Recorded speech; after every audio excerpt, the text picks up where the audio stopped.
트레이닝 데이터는 계속 더 많아지고 그 이유는 우리가 계속 말을 하면서 살고 있고 그런 텍스트 데이터는 인터넷에 넘쳐나고 있기 때문에 학습을 잘 해서 좋은 모델을 만들 수가 있습니다. 이 챗GPT 지금 버전이 4인데 파라미터 개수가 계속 늘어나고 있어요. 그래서 작년에 이 얘기할 때는 버전 3.5 기준으로 해서 175 빌리언 개의 파라미터가 있다라고 얘기했었거든요. 175 빌리언 개가 몇 개예요, 이게? 1750억 개의 파라미터가 있는 거예요.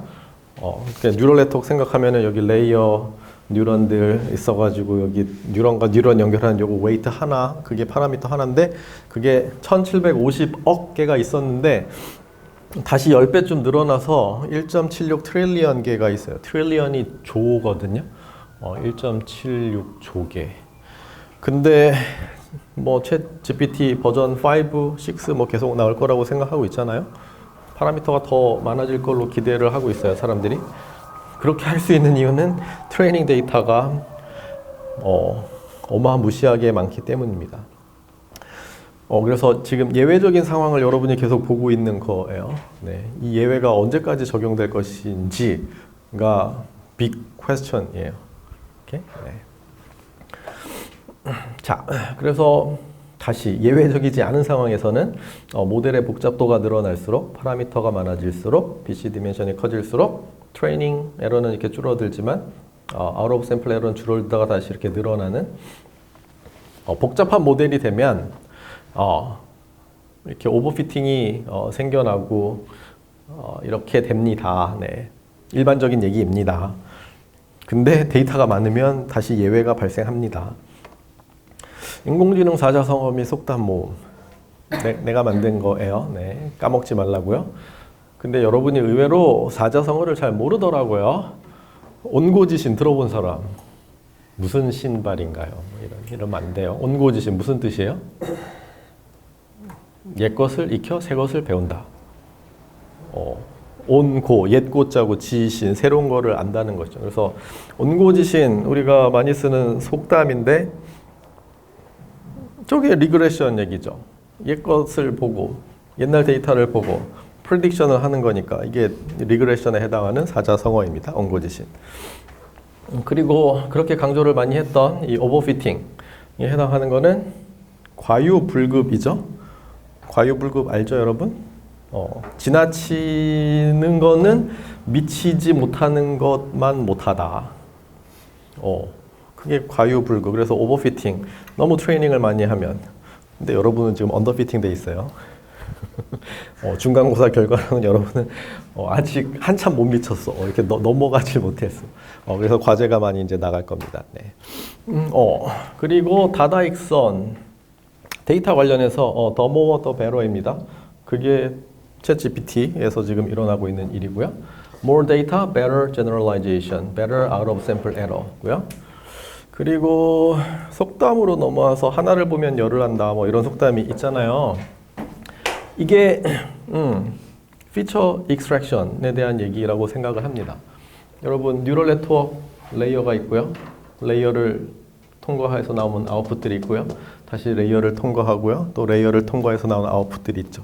그러면 각 레이어의 아웃풋들은 피처라고 했잖아요. 그래서 뉴럴 네트워크는 피처를 생성하고 다시 그 피처 바탕으로 다음 게 나오고 다시 또 피처가 나오고 그 피처 바탕으로 다음 게 나오고 지금 이러고 있는 구조인데 딥러닝이 되면서 레이어가 많아지면서 다양한 형태의 피처들을 추출할 수 있게 됐다고 했죠. 그래서 피처 익스트랙션이고 그전 머신러닝과 딥러닝의 제일 큰 차이점은 기존에는 어떤 피처가 중요한지 그 도메인에 날리지가 있는 사람이 정해줘서 그거 기반으로 학습을 해야 된다고 했었지만 딥러닝에서는 어떤 피처가 중요한지 몰라도 얘가 알아서 그 피처를 뽑아가지고 그걸 바탕으로 그 다음 거를 하고 있다고 했었죠. 네, 그게 제일 큰 머신러닝과 딥러닝의 차이입니다. 그래서 이 피처 인풋 데이터 사이즈가 뭐 이렇게 있을 때 중간중간에 나오는 피처들은 디멘전이 계속 축소가 될 거거든요. 그래서 피처 익스트랙션은 차원 축소하고도 큰 관련이 있습니다. 그리고 이게 non-linear transformation, 이건 무슨 생각으로 내가 썼는지 지금 좀 가물가물한데요. Universal approximation theorem은 우리 그래서 이 뉴럴 네트워크가 임의의 비선형 함수를 표현해낼 수 있다 라는 무시무시한 theorem인 거죠. 네, 임의의 non-linear 펑션은 뉴럴 네트워크로 근사화된다. 데이터만 충분히 있다면.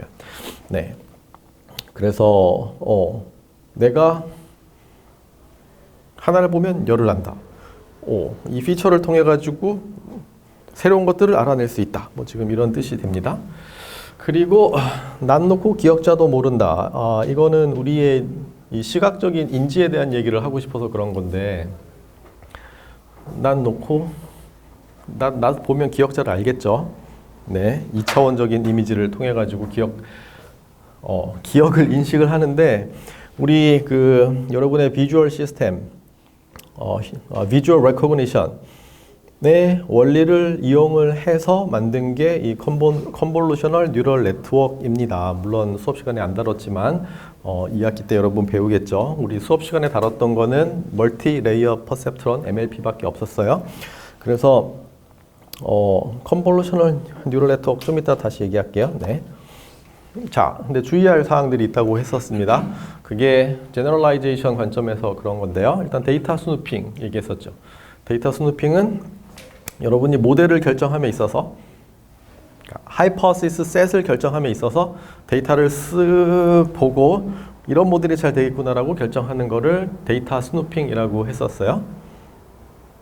근데 그렇게 되면 제너럴라이제이션 에러가 증가할 가능성이 있다고 했었습니다. 기억나죠? 네. 그래서 choose your hypothesis set before you see data. 근데 데이터를 아예 안 보고 hypothesis set을 정할 수 있을 거냐라고 물어보면은 좀 약간 questionable한 거죠. 네. 그래서 강조하는 거는 만약에 그랬다면 여러분의 트레이닝 성능이 실제 필드 나갔을 때 저하될 수 있다는 사실을 인지를 해야 된다고 했었고요. 테스트 셋 한 번만 쓰라고 했죠. 근데 그렇게 잘 안 될 거라고 했죠. 하지만 한 번 쓰세요. 네, 네, 다시 얘기 안 할게요. 네. 그리고 모델 complexity, simpler, better. However, how do you choose to use a specific hypothesis? 그래서 이거는 여러분이 어떤 하이퍼시스 셋을 선택하느냐, 이거를 데이터를 안 보고 선택을 했다고 해도 사실은 여기저기서 주워 들은 게 있기 때문에 그 지식을 바탕으로 하이퍼시스 셋을 선택을 했다면 이미 데이터 스누핑과 마찬가지로 여러분의 제너럴라이제이션 에러가 증가할 가능성이 있다라는 얘기고요. 그 얘기는 여러분이 선택한 하이퍼시스 셋의 복잡도가 낮더라도 이거를 선택할 때 고려한 다른 애들이 쭉쭉쭉쭉쭉 있으면 이 모든 애들의 복잡도가 다 포함되어 있는 모델을 여러분이 썼다라고 생각해야 된다는 뜻이에요. 수업에서는 우리 밸리데이션 얘기할 때 캐피탈 M 가지고 그 얘기를 했었어요. 그래서 그런 애들이 많아질수록 여러분은 많은 캔디데이트 중에서 잘 되는 거 하나를 고르게 되기 때문에 거기서 옵티미스틱 바이어스가 생긴다고 했었죠. 네. 그 다음에 샘플링 관련된 샘플링 바이어스 얘기입니다. 여러분의 트레이닝 셋이 얼만큼 잘 일반적인 상황을 표현할 수 있겠느냐, 샘플링의 바이어스가 없어야 됩니다. 네, 그러려면은 랜덤 샘플링이 돼야 되고요. 모든 러닝 이론은 이 랜덤 샘플링 기반으로 발전을 시켰어요. 근데 실제로는 샘플이 바이어스가 생길 수 있다고 했었죠. 그 대표적인 이그젬플이 이거예요. 1948년에 트루먼 대통령, 여러분이 알고 있는 그 트루먼 대통령인데, 이때 선거했을 때 경쟁자가 두이라는 사람이었어요. 그리고 결과적으로는 트루먼 대통령이 당선이 됐죠. 그러니까 여러분이 트루먼 대통령을 아는 건데, 신문에는 이 여론조사를 통해 가지고 두이가 트루먼을 이겼다라고 대문짝만하게 이렇게 기사가 먼저 나갔었습니다. 근데 이렇게 됐던 이유가 뭐였어요? 여론조사를 할 때에 전화를 돌려가지고 했다고 했었죠. 근데 전화를 갖고 있는 사람들은 당시에 돈이 많은 사람들이었고, 돈이 많은 사람들이 지지하는 성향과 그렇지 않은 사람들의 성향이 다르니까 그 사람들의 성향이 반영된 결과로 여론조사가 일어난 거죠. 네. 그래서 트루먼이 이렇게 당선되고 나서 저 신문을 들고 저렇게 기뻐하고 있는 거죠. 네. 신문에서 저렇게 예측했는데 내가 당선됐다. 이게 여기 이니퀄리티 보세요. 러닝 티어리에서 하고 싶은 얘기가 이거거든요. 우리 트레이닝 했을 때의 로스 펑션 값, 실제로 필드 갔을 때의 아웃 오브 샘플 에러, 둘 사이의 차이가 적으면 적을수록 좋겠다 라는 걸 개런티 해주고 싶은 게 러닝 티어리인데, 둘의 차이가 입실론보다 커질 확률이 작으면 좋겠다라는 뜻인 거죠. 그래서 저 델타 값을, 입실론도 작아야 되고 델타 값도 작아야 되는데 저런 잘못된 결과가 나온 것이 입실론 델타를 잘못 설정해서 그런 거냐? 그게 아니라는 거죠. 네, 샘플링에 바이어스가 있었기 때문에 잘못된 결론이 나왔다는 겁니다. 그래서 이거 샘플링 바이어스, 여러분이 샘플하진 않겠지만 그래도 이런 게 생길 수 있다는 가능성을 인지를 하고 데이터를 다뤄야 되겠죠.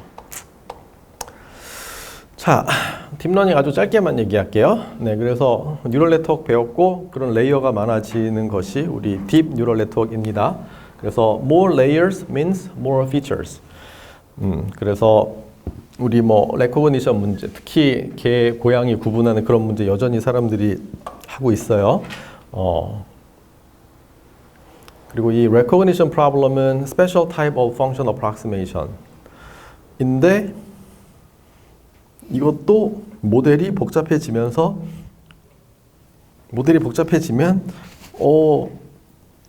인샘플 에러는 나빠지지만 아웃 샘플 에러는 좋아지는,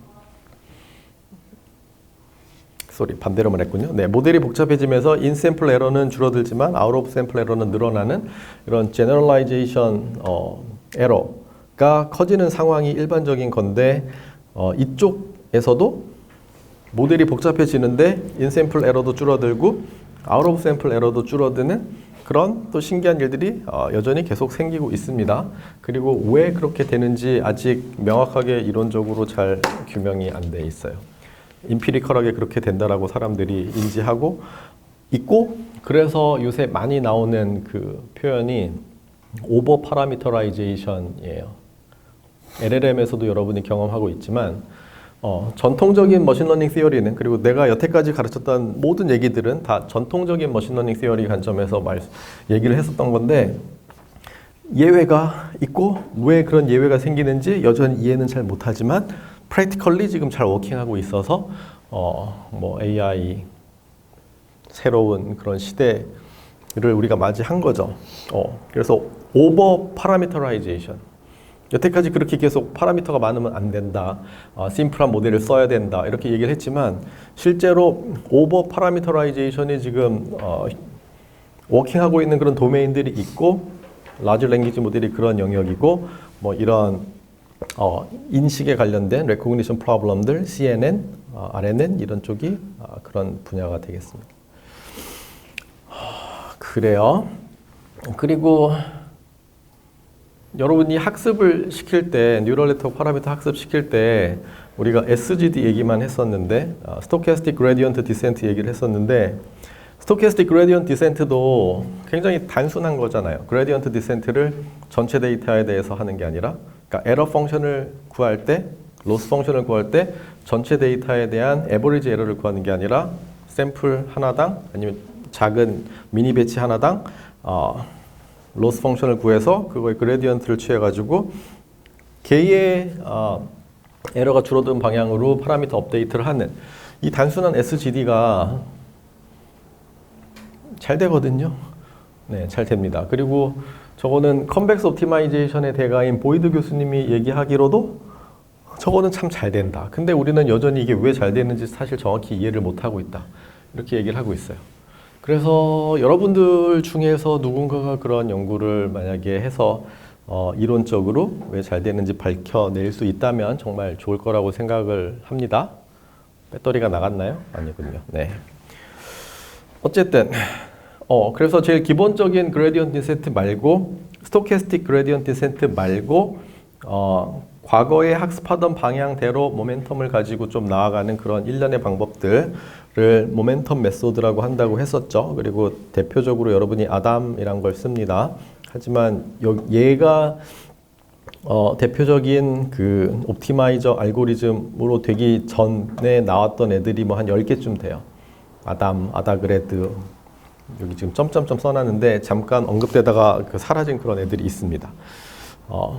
하지만 핵심은 로스 펑션의 어떤 포인트에서 그레디언트만 구하는 게 아니라 그 전에 내가 어떤 경로를 통해서 왔는지를 고려해서 그레디언트를 보정하는 거죠. 그래서 모멘텀이라고 쓴다고 했고요. 이거는 스키로 치면 모글이 막 있는데 경사 방향으로 내려가지만 목을 만나가지고 이렇게 가지만 오던 모멘텀이 있으니까 그쪽 방향으로 그레디언트는 분명 저쪽 방향인데 난 이쪽 방향으로 뭔가 가는 그런 느낌. 무슨 얘기인지 모르겠죠. 어쨌든 정확하게 경사 방향으로 우리가 나가는 게 아니라는 거죠. 그 전에 오던 방향도 고려를 한다는 거죠. 네. 그리고 이런 그 아다그레드 이런 결국에 이터레이티브 옵티마이제이션 방법들이 그냥 쓰는 게 아니라 이렇게 업데이트를 하면 수렴한다 라는 게 증명이 돼 있거든요. 그래서 궁금한 친구들은 예를 들어 이 아담이라는 거를 구글 스칼라에서 찾아보세요. 그러면 저거 아이클리어에 발표된 논문 보면은 증명이 한 10페이지 정도 붙어 있어요. 네. 근데 그게 그렇게 또 어렵지 않은 것이 옵티멀 포인트로 수렴한다는 증명이 아니라 로컬 옵티멀 포인트로 수렴한다는 증명이기 때문에 뭐 사실 어떻게 보면 약간 당연한 얘기이기도 해요. 오케이? 네. 그래서 이론적인 그런 연구들은 특히나 이런 해석학적인 관점에서 수렴에 대한 증명들이 중요하다. 그래서 시험 문제는 안 냈지만 여러분 첫 번째 숙제가 뭐 그런 이터레이티브 알고리즘의 컨버전스에 대한 얘기였어요. 네. 액티베이션 펑션, 우리 하이퍼볼릭 탄젠트, 렐루, 리퀴렐루 등등등 다양한 거 쓰고요. 레귤러라이제이션,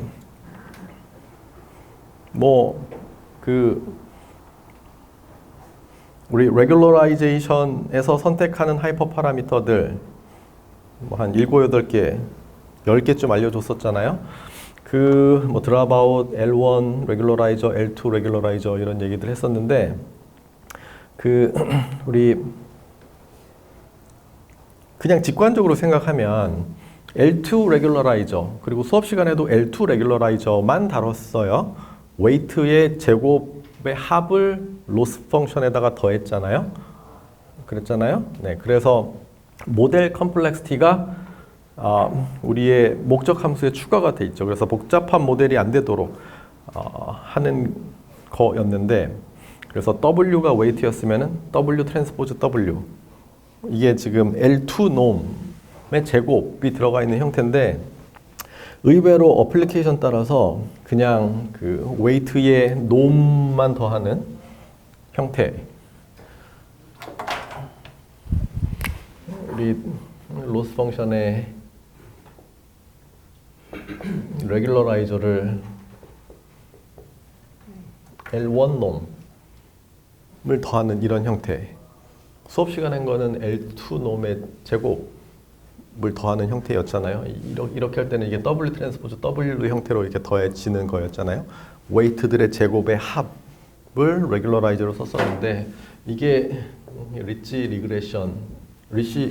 레귤러라이저고, 근데 그렇지 않고 이거에 L1 놈을 그냥 더하는, 즉 웨이트들의 절대값을 그냥 더하는 레귤러라이저도 있거든요.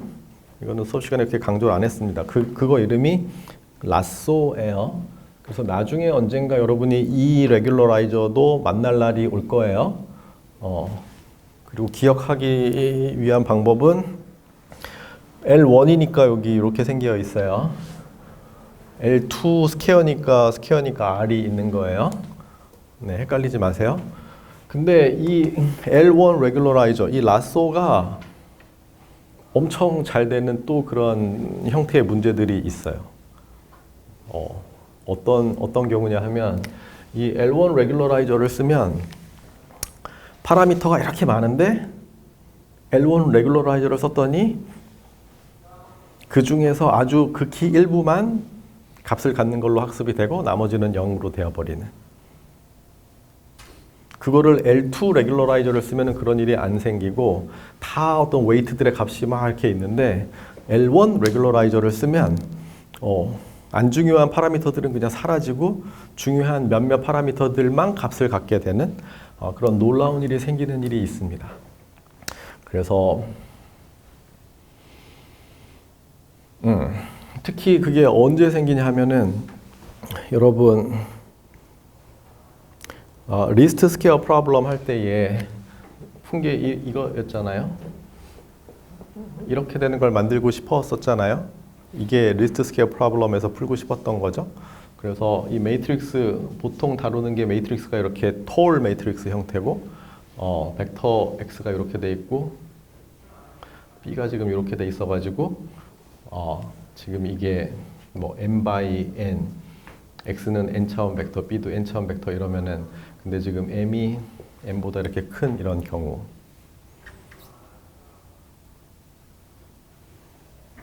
이게 m 소리 네. 지금 이런 경우가 우리 그 리니어 리그레션 리스트 스퀘어 프로블럼에서 다뤘던 거예요. 그래서 모든 그 옵저베이션을 다 만족시킬 수 없으니까 이거의 차이의 L2 놈의 제곱을 미니마이즈 하는 걸 여러분이 했었잖아요. 근데 이런 문제가 아니라 정반대의 문제가 있어요. 정반대의 문제는 그러니까 이거는 지금 over determined case거든요. 내가 정해야 되는 미지수 개수보다 observation이 지금 훨씬 많은 경우잖아요. 그래서 over determined case의 문제인데 반대로 under determined 문제가 있어요. 그 얘기는 매트릭스가 이렇게 생긴 거죠. 네. 관찰한 observation 수보다 파라미터가 훨씬 더 많은 이런 상황. 이런 상황의 문제도 있거든요. 근데 이런 상황의 문제를 풀 때에 레귤러라이저를 이거를 쓰느냐 이걸 쓰느냐에 따라 가지고 굉장히 결과가 달라집니다. 네, 자세한 얘기는 안 할게요. 네. 그래서 라쏘라는 게 그냥 단순히 절대값 더해가지고 제곱 에러의 제곱 더하는 웨이트의 제곱을 더하는 거 말고 그냥 절대값을 더하는 것도 뭐 있겠지 뭐 이렇게 생각하면 안 된다는 얘기입니다. 네, 라쏘도 굉장히 중요한 역할을 하는 그런 문제들의 셋이 있다. 오케이, CNN.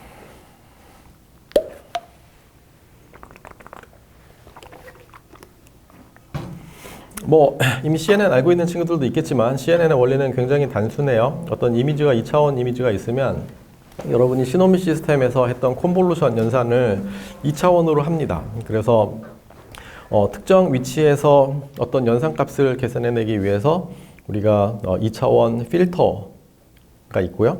그래서 그 필터와 이미지 두 개를 곱해가지고 그러니까 이너 프로덕트 취하는 거예요. 곱해가지고 다 더한 것들로 그 다음 레이어의 아웃풋들을 내는데 그렇게 하게 된 이유는 아까 말했던 남 놓고 기억자 모른다 라는 것처럼 우리가 비주얼 레코그니션을 할 때에 인접되어 있는 정보들을 이용을 해서 뭔지 인지를 한다라는 거에 착안을 한 거죠. 그래서 이런 그 컨볼루셔널 뉴럴 네트워크 그리고 이 컨볼루셔널 필터는 2차원을 쓰지만 1차원을 쓸 수도 있어요. 저런 컨볼루션 작용을 통해 가지고 인풋, 컨볼루션, 그 다음에 아웃풋, 그 다음에 다시 그걸 인풋으로 받아서 컨볼루션, 다음 아웃풋 해서 이렇게 뉴럴 네트워크가 착착착착 이렇게 쌓이는 이런 컨볼루셔널 뉴럴 네트워크를 개, 고양이 구분하는 문제에 썼더니 다른 기존의 그냥 멀티 레이어 퍼셉트론보다 훨씬 성능이 잘 나오더라 라는 걸 알게 된 거고요. 그럼 단순히 개, 고양이 구분하는 게 아니라 뭐 자동차, 기차, 뭐 어쩌고 저쩌고 막 이런 것들을 구분하는 문제에도 했더니 잘 되더라. 뭐 그런 게 나온 거죠.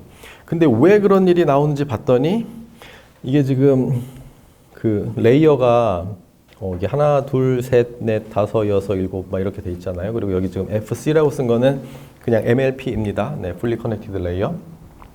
이 중간중간에 나오는 이런 레이어들이 결국에 다 피처인데 그런 피처들을 기반으로 클래시피케이션을 했을 때에 어떤 피처가 생성됐는지 봤더니 자동차 같은 경우 인지를 할 때는 자동차의 바퀴가 그 피처에 나오게 된 거예요.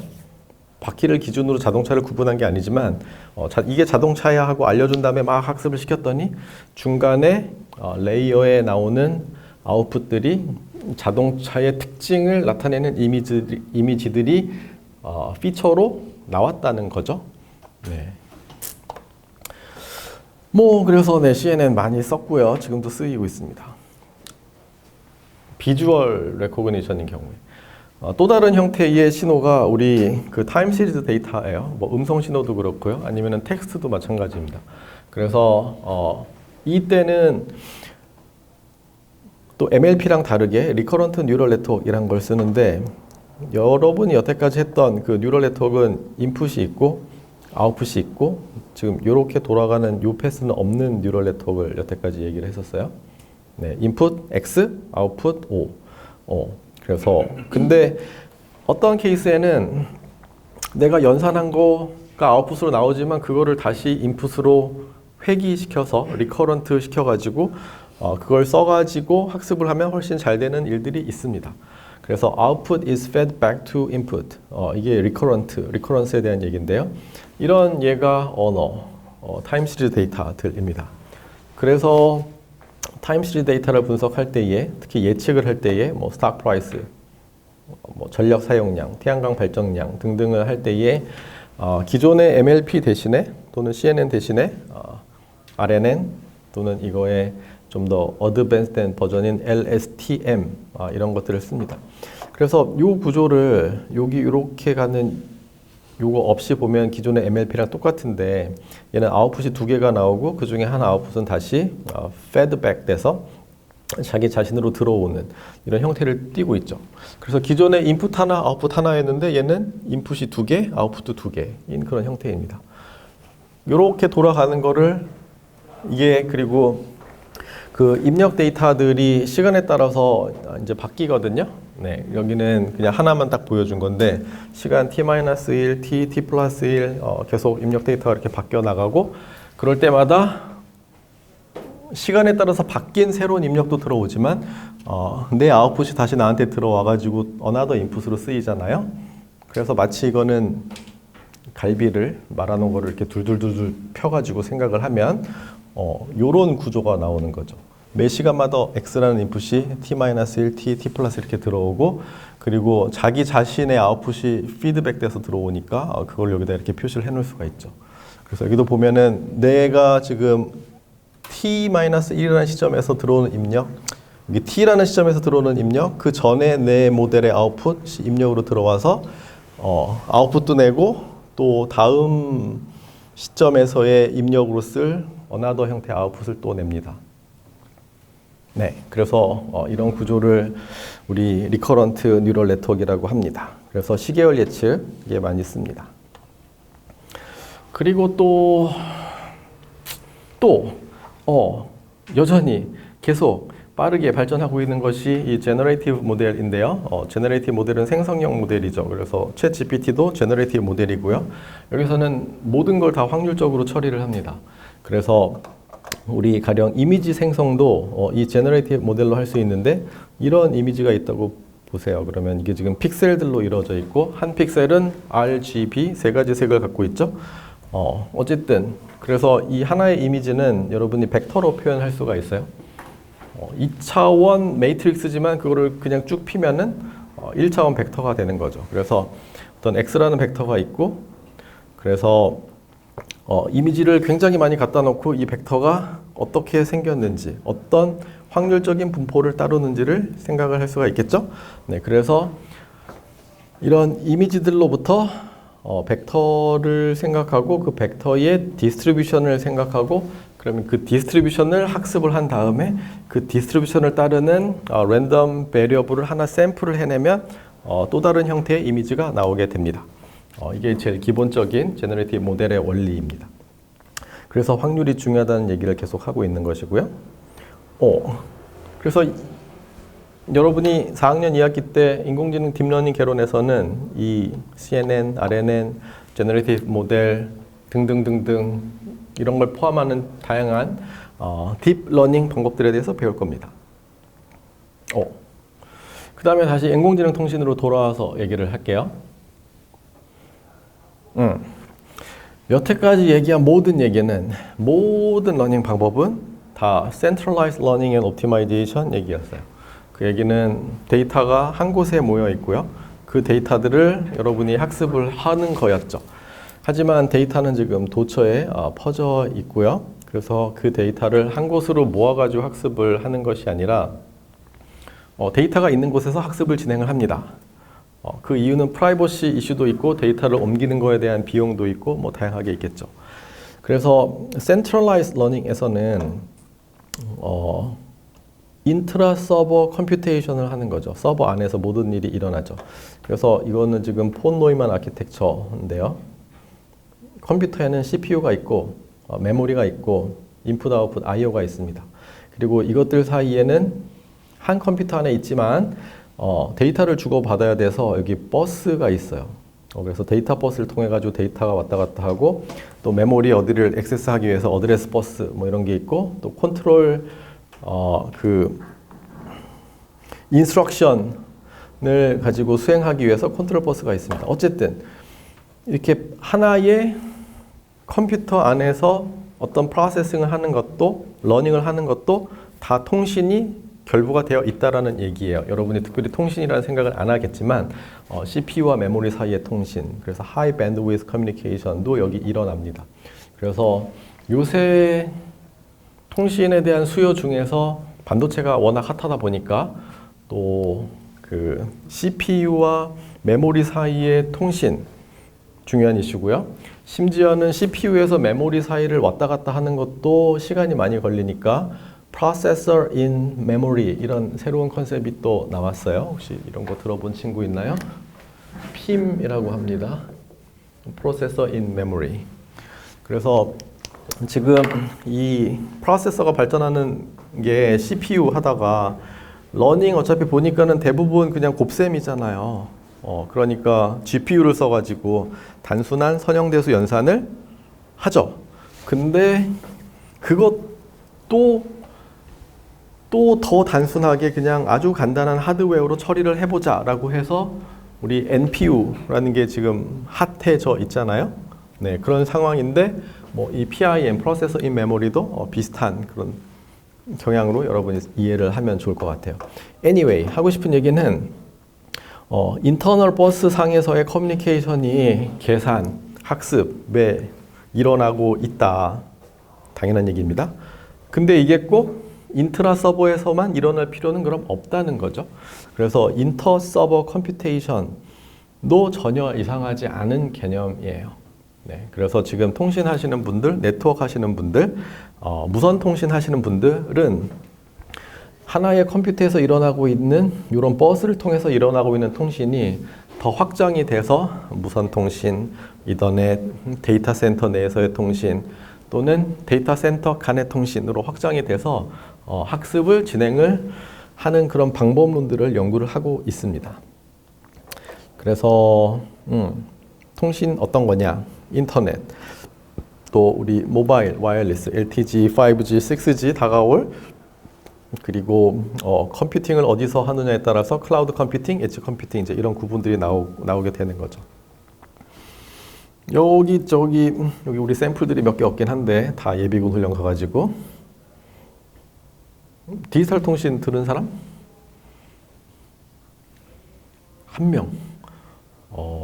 디지털 통신 들은 사람들은 다 예비군을 간 것 같군요. 이번 학기에 컴퓨터 통신 듣는 사람 없어요? 다 예비군 갔어요? 놀라운 일이고요. 여기 다 통신에 관심이 없나요? 인공지능에 관심이 있어서 온 친구들인가요? 이제 우리 통신 얘기 할 건데, 네. 통신 여기 중요한 겁니다. 네, 네. 자, 그래서 우리 커뮤니케이션, 컴퓨팅 같이 얘기를 해보도록 할게요. 일단 클라우드 컴퓨팅이라는 키워드는 굉장히 오래됐습니다. 그래서 10년, 20년 뭐 됐죠? 여러분은 클라우드 컴퓨팅을 쓰고 있죠. 네, 뭐 대표적인 예가 클라우드 상에 있는 많은 것들, 뭐 이메일 포함해서 클라우드 네트워크 안에 어딘가에 서버가 있고 그 서버에서 여러분의 리퀘스트를 처리를 해서 뭐 페이스북도 하게 해주고 뭐 인스타그램도 하게 해주고 뭐 이메일도 쓰게 해주고 뭐 다 그런 거죠. 근데 어쨌든 네트워크 관점에서 보면 네트워크 어딘가에 서버가 있고 그것들이 라우터, 스위치를 통해 가지고 여러분의 단말까지 연결이 지금 되어 있는 그런 상태입니다. 근데 이런 클라우드 컴퓨팅은 주로 저런 서버들이 데이터 센터에 위치를 하겠죠. 여러분은 어디에 있는지 전혀 관심이 없어도 되는 데이터 센터 어딘가에 서버가 있어가지고 여러분의 리퀘스트를 처리를 합니다. 근데 그때 문제가 뭐냐 하면 거기 데이터 센터까지 서버가 있는 데까지 리퀘스트가 갔다가 계산을 막 해서 다시 이렇게 내려와야 되거든요. 그러면 통신이 빨라졌다고는 하지만 레이턴시가 발생을 합니다. 근데 미래의 어플리케이션들 중에서 제어가 관련된 이슈들은 레이턴시에 굉장히 민감하거든요. 대표적인 예가 자율주행 같은 거죠. 네, 자율주행 하는데 뭔가 센싱하고 이 컴퓨터, 이 자동차 안에 있는 프로세서는 한계가 있어서 데이터를 보내서 뭐 막 처리하고 다시 받고 뭔가 액션을 취하고자 할 때에 이 레이턴시가 있으면 안전의 이슈도 있고, 그쵸? 그러니까 레이턴시를 줄이기 위해서 이 데이터 센터와 클라우드에 있던 서버들을 여러분 가까이 전진 배치시킵니다. 그거를 엣지 서버라고 해요. 그래서 그 엣지 서버의 위치는 무선통신 기지국 또는 그런 무선통신 기지국들이 모여있는 집중국 단위가 될 수 있어요. 그러면 물리적인 거리가 줄어들기 때문에 레이턴시가 줄어들고요. 컨트롤을 더 잘 할 수 있게 됩니다. 여기 그래서 그런 컨트롤의 이그젬플들, 특히 산업 현장들, 산업 AI, 뭐 자율주행, 저기 공장 오토메이션, 또 여기 내가 하고 있는 재생에너지와 전력망, 뭐 이런 것들이 있습니다. 그래서 뭐 클라우드 컴퓨팅 얘기는 옛날부터 많이 했는데 레이턴시를 줄이고 제어를 잘 하기 위해서 점점점 더 서버들이 엣지 단으로 내려오고 있습니다. 그래서 이 클라우드 컴퓨팅에 대비되는 엣지 컴퓨팅이라는 키워드가 나온 지 이것도 한 10년 된 것 같아요. 그러면서 또 사람들이 비슷한 컨셉이지만 용어를 또 만든 게 있어요. 자, 여기가 클라우드. Every cloud has a silver lining. 뭐 이런 속담 알죠? Every cloud has a silver lining. 처음 듣는 표현이에요. Every cloud has silver lining. silver. 아니 이렇게 원래 구름은 안 좋은 의미잖아요. 우리 테크놀로지 쪽에서는 클라우드는 좋은 거지만 일반적으로 클라우드는 뭐 햇빛도 없고 뭐 이렇게 안 좋은 암울한 이런 거잖아요. 하지만 이 뒤에 이렇게 해가 이렇게 숨어 있잖아요. 그래서 구름 가장자리는 여기처럼 이렇게 실버 라이닝이 있잖아요. 그래서 희망을 잃지 말아라. 쥐구멍에도 볕들날이 있다. 뭐 이런 거랑 비슷한 속담인 거죠. Every cloud has silver lining. 그래서 지금 이게 클라우드인데, 지금 엣지 컴퓨팅 이런 표현을 쓰는데 지금 여기가 땅이에요. 네, 땅에는 이렇게 나무가 있죠. 네. 우리 강산 푸르게. 네. 그리고 여러분이 여기 이렇게 있죠. 근데 아침에 일어나면 뭐가 있어요? 아침에 일어났어. 여기 이렇게 자욱하게 안개가 있죠. 포그. 그래서 사람들이 포그 컴퓨팅이라는 말을 또 만들어냈어요. 기술적으로 다른 거냐? 물어보면 I don't know. 내가 볼 땐 똑같아요. 단지 이 단체 회장님과 이 단체 회장님이 달라요. 오케이? Anyway, 뭐 다르다라고 주장을 할 수도 있는데 내가 볼 땐 같다는 얘기예요. 근데 여기 클라우드에 있던 걸 점점 더 내려가지고 우리 사용자 근처까지, 엣지보다 더 근처까지, 포그 컴퓨팅 뭐 이런 용어로 세일즈를 하시는 분들도 있습니다. 네, 나중에 보게 되면 네, 그러려니 하세요. 오케이. 여기까지 질문?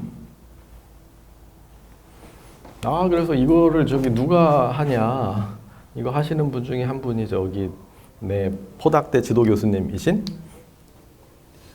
프린스턴 대학교에 있다가 지금 퍼듀 대학교의 총장님이신 멍치한 교수님이 이거를 열심히 막 단체도 만들고 막 열심히 활동을 하셨고 지금도 하고 계실 겁니다. 이런 분 멍치한. 네. 찾아보면 신문에도 가끔 나왔어요. 녹화되고 있어가지고 더 이상 딴 얘기는 안 할게요. 네. 자, 그 다음에 그래서 우리 통신과 컴퓨팅과 제어와 이런 거는 다 이렇게 엮여 있다.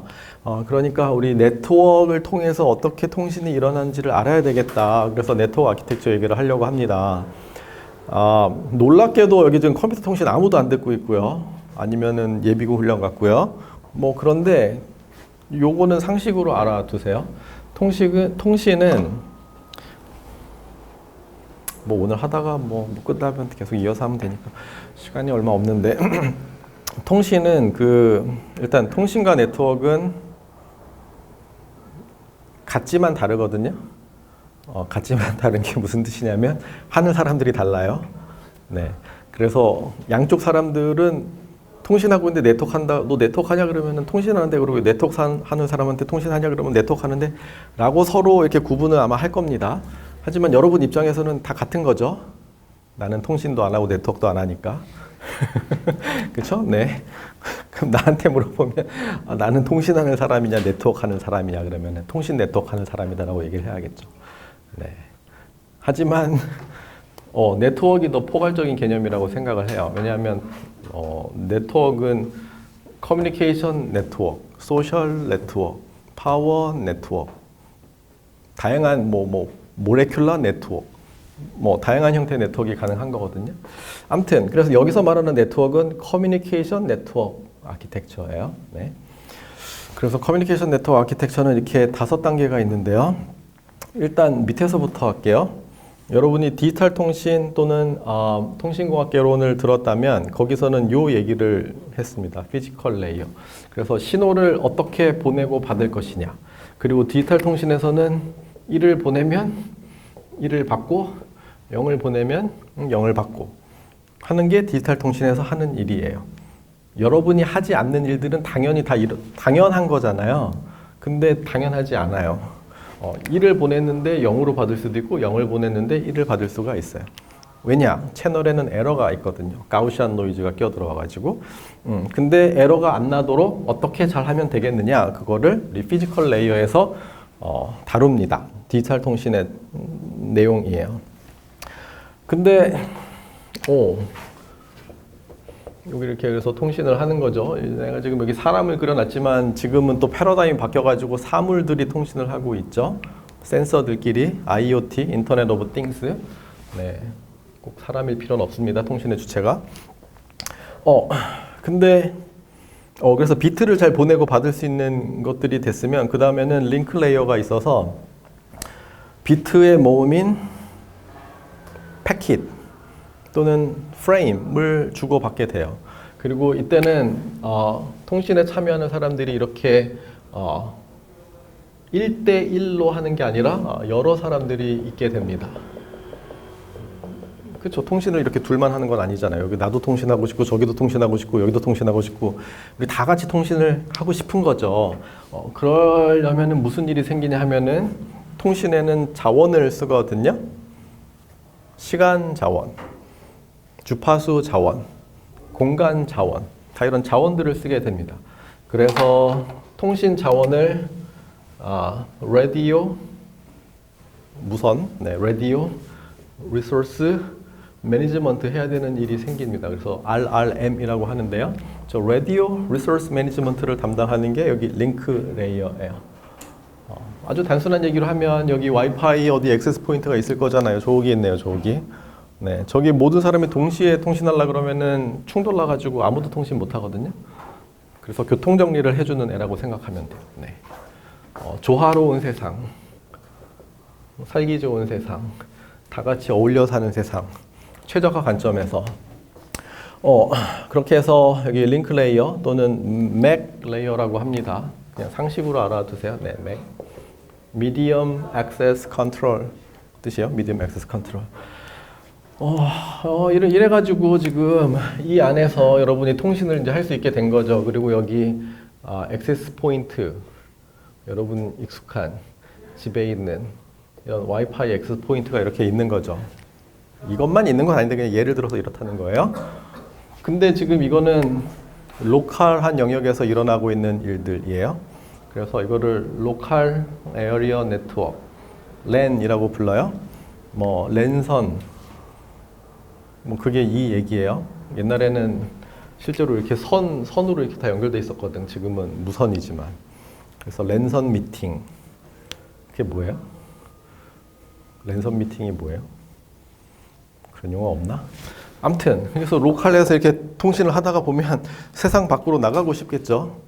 네, 세상 밖으로 나가려면은 여기 이렇게 라우터라는 게 필요합니다. 네,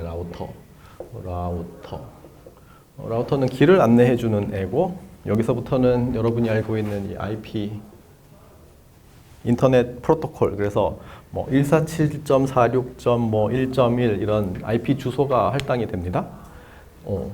그래서 세상 밖으로 나가면 이 세상은 어떤 세상이겠어요? 이 세상은 이런 라우터들이 모여 있는 세상이에요. 네.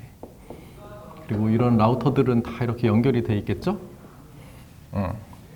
그래서 뭐 여기도, 그 다음에 여기는 예를 들어 여기 데이터 센터가 있다고 해보세요.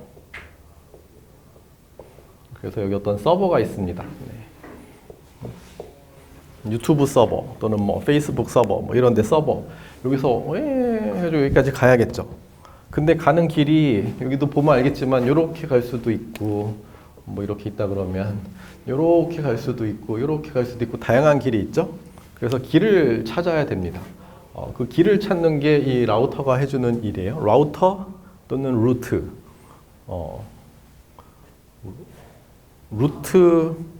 루트는 여러분이 쓰잖아요. 이런 단어는 쓰잖아요. 루트. 라우트라고도 합니다. 근데 얘는 항상 라우터라고 읽어요. 루터라고 안 읽어요.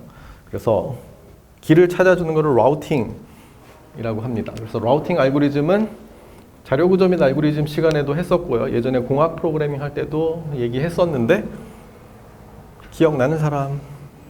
자료구조 및 알고리즘 들은 사람? 정우철?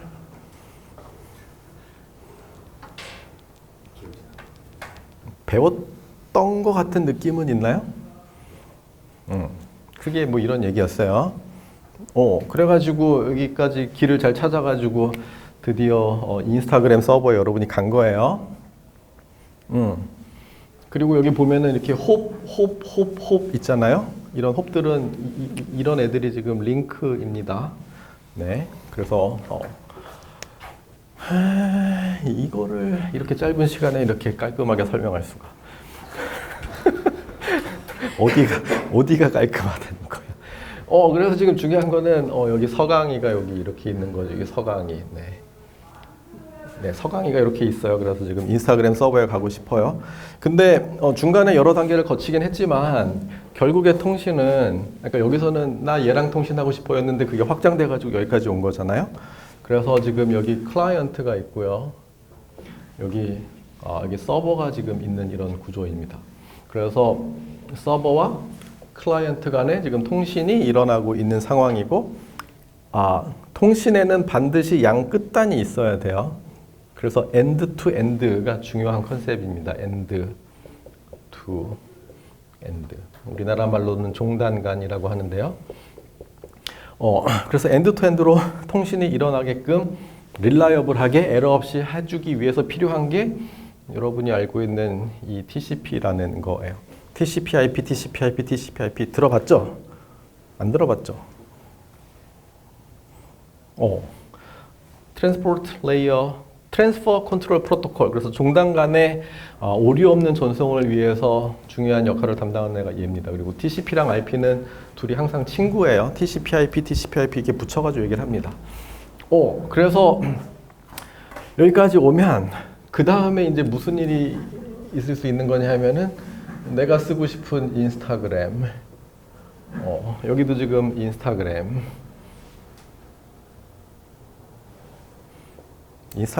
말고 여러분 뭐 쓰세요?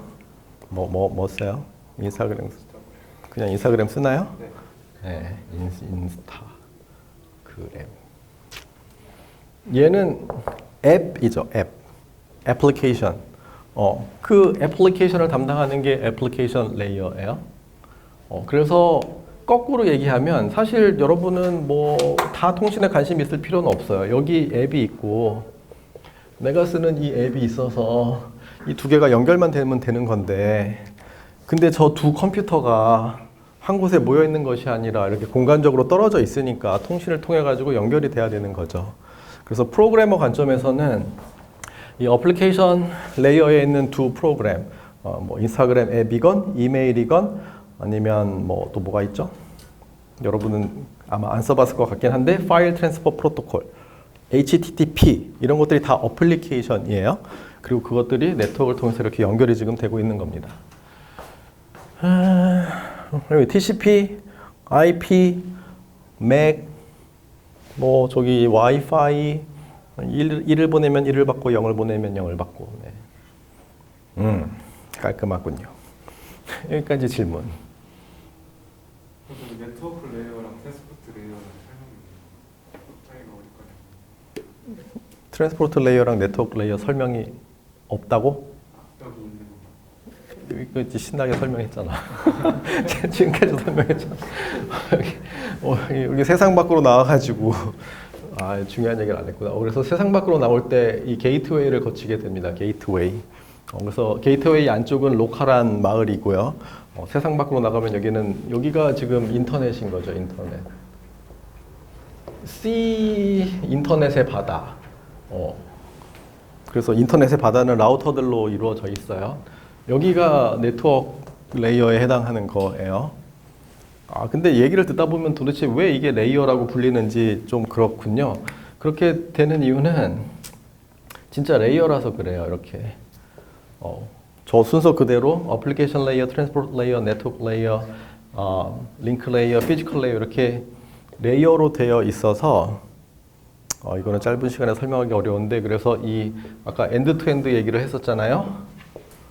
그래서 여기 지금 보내는 사람, 트랜스미터, 여기 받는 사람, 뭐 리시버 이렇게 보면 이 레이어드 아키텍처의 핵심은 어플리케이션 레이어는 어플리케이션 레이어끼리만 통신을 하고 밑에 뭐가 있는지 신경을 안 써도 돼요. 그래서 여러분이 앱 개발자, 소프트웨어 개발자면 네트워크 한 개도 몰라도 돼요. 그냥 앱만 잘 짜서 그 다음 여기 지금 TCP에 해당하는 이 레이어 여기 앱 이렇게 있으면 이 다음 요 내 밑에 있는 레이어랑 여기 인터페이싱만 신경 써주면 돼요. 그리고 나머지 모든 일은 얘가 다 알아서 합니다. 그래서 여기를 의미하는 게 여기 이 둘 사이의 인터페이스를 의미하는 게 API거든요. 어플리케이션 프로세스 인터페이스인가 뭐 그런 약자일 거예요. 그래서 API 이런 용어는 엄청 많이 들을 겁니다. 가령 여러분이 무슨 스탁 트레이딩 또는 코인 거래하기 위해서 뭔가 자동 매매 프로그램을 만든다 그러면은 증권사에서 제공하는 API를 통해 가지고 여러분이 짜서 돌아가는 무언가 데이터가 이 API를 써가지고 네트워크로 흘러가게끔 그냥 펑션 하나만 콜 해주면 돼요. 오케이? 네. 그리고 이 사이도 인터페이스가 여기 다 이렇게 인터페이스가 있습니다. 그래서 레이어드 아키텍처의 핵심은 중요한 얘기를 안 써놨네요. 레이어드 아키텍처. 레이어드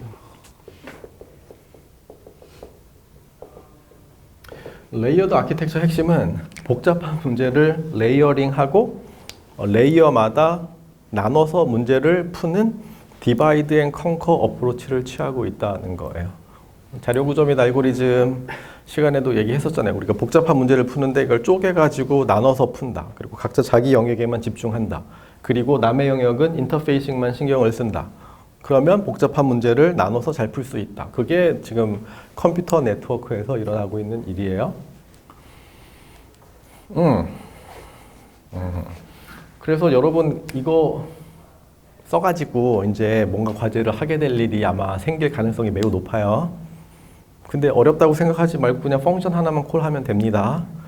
여러분은 프로그램을 짰을 뿐이고 API 호출해가지고 넘겨줬을 뿐이고 그러면 나머지는 다 그냥 매지컬리 알아서 돼서 저쪽에 있는 사람이 이걸 받아가지고 뭔가를 할 수 있는 겁니다. 네. 오케이. 자, 그래서 이미 얘기했지만 우리 클라이언트 서버 아키텍처라는 게 있죠. 서버 어딘가에 있고 클라이언트 여기 있습니다. 서버라 함은 always on host예요. 그리고 이 컴퓨터 커뮤니케이션 아키텍처에서는 이 호스트라는 표현을 일반적으로 쓰는데 얘가 통신하고자 하는 주체예요. 그래서 서버도 호스트고 클라이언트도 호스트예요. 그래서 서버는 근데 always on host고 permanent한 IP 어드레스, IP 주소가 바뀌지 않습니다. 그리고 데이터 센터에 보통 위치를 합니다. 클라이언트는 뭐 여러분들이 클라이언트가 되겠죠. Communicate with server. Maybe intermittently connected. 뭐 항상 연결되어 있는 건 아니고요. 그리고 IP 주소가 모자랐었기 때문에 다이나믹 IP 주소를 쓸 수도 있어요. 이거는 그때그때 IP 주소가 바뀐다는 얘기입니다. 그에 대한 반대 개념이 이거 permanent IP 어드레스죠. 그래서 지금은 IP 버전 6를 쓰고 있거든요. 근데 그전에는 IP 버전 5가 아니라 4를 쓰고 있었거든요. 근데 이 IP 버전 4는 워낙에 널리 쓰이고 있어서 여러분 갖고 있는 그 보통 보는 IP 주소는 IP 버전 4로 되어 있어요. 그래서 147.46. 이게 서강대학교 그거잖아요. 147.46. 뭐 10.100 뭐 이런 식으로 IP 주소가 있죠. 그리고 저기 permanent IP 주소 또는 고정 IP를 갖는다는 거는 굉장한 특권이죠. 그래서 나에게는 고정 IP 주소가 2개가 있어요. 2개가 있어요. 네. 여러분은 신경 안 쓰고 그냥 저기 와이파이에 접속해서 막 쓰고 있는 겁니다. 네.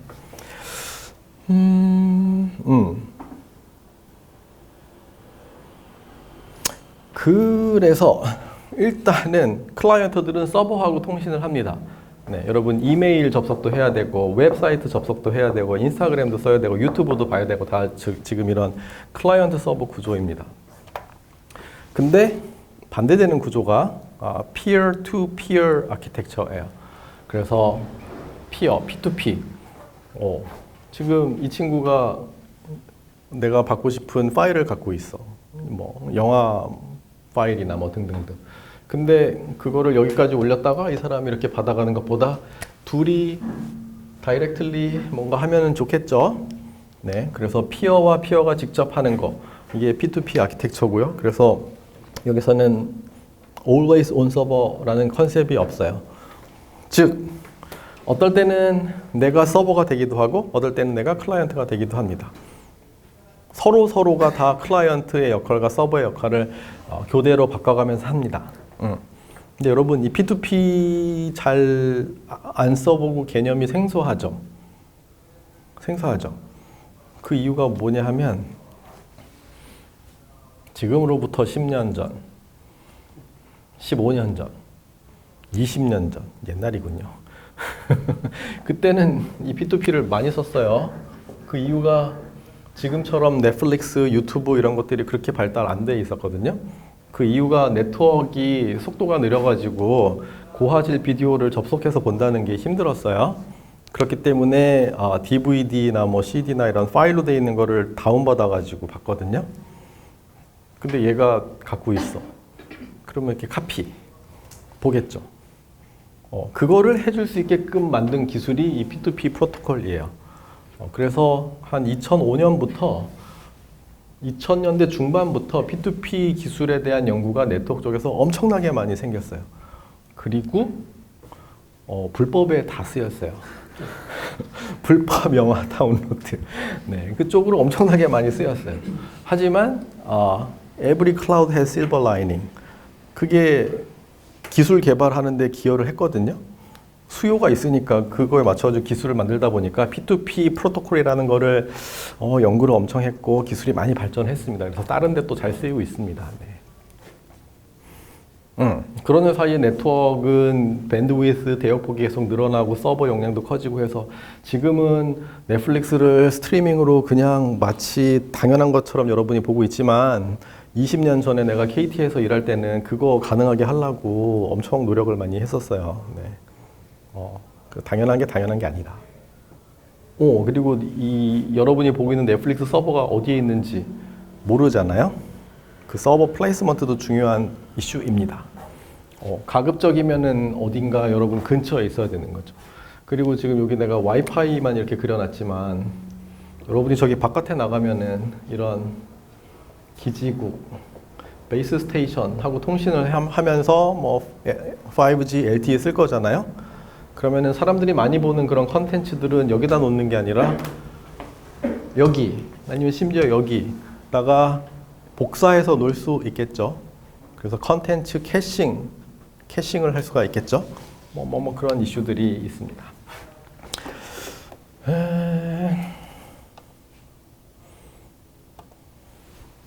시간이 거의 다 돼서 더 이상 얘기를 하면 안 되겠다. P2P의 핵심은 아까 뭐라 그랬어요? 서버랑 클라이언트가 나눠져 있는 게 아니라 내가 서버 역할도 하고 클라이언트 역할도 한다 그랬잖아요. 그래서 P2P의 최대 장점은 이거예요.